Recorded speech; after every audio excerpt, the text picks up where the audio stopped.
हरे राम। राधे राधे दोस्तों। तो आज हम सुनेंगे तुलसी विवाह की कथा। कथा को अंत तक जरूर सुनिए। पौराणिक ग्रंथों के मुताबिक जलंधर नाम का एक राक्षस था जिसने देवी देवताओं को अपने आतंक से तबाह कर रखा था। कहते हैं कि जलंधर की पत्नी वृंदा एक पतिव्रता नारी थी। कहा जाता है कि उसकी पूजा से जलंधर को किसी युद्ध में पराजय हासिल नहीं होती थी। इसके अलावा वृंदा भगवान विष्णु की भी परम भक्त थी।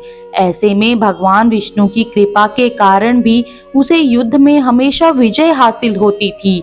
एक दिन जलंधर ने स्वर्ग लोक पर आक्रमण कर दिया, जिसके बाद सभी देवी देवता भगवान विष्णु के पास गए और उनसे रक्षा की गुहार लगाई।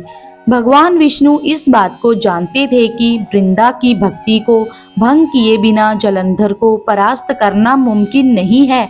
ऐसे में उन्होंने जलंधर का रूप धारण किया, जिसके बाद वृंदा का पतिव्रता धर्म टूट गया, जिससे जलंधर की सारी शक्तियां खत्म हो गई। जिसके बाद जलंधर युद्ध में मारा गया।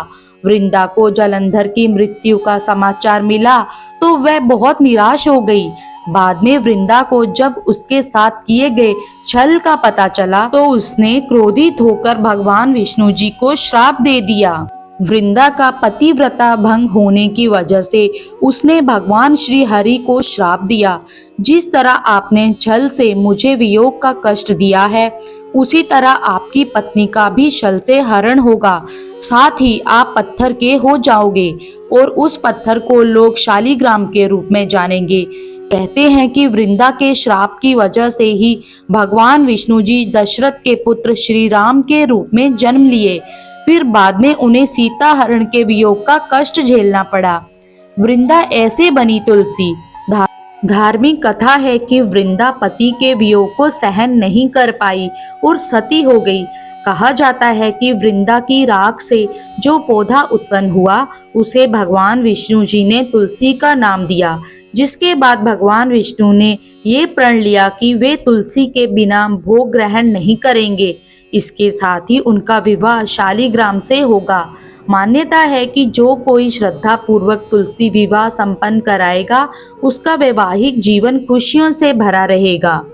पौराणिक मान्यताओं के अनुसार कार्तिक शुक्ल पक्ष की एकादशी तिथि को भगवान विष्णु योग निद्रा से जागते हैं, जिसके बाद से मांगलिक कार्यों की शुरुआत हो जाती है।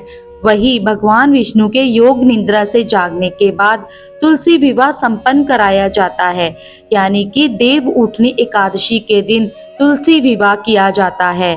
आपको बता दें कि इस साल 2 नवंबर को तुलसी विवाह मनाया जाएगा।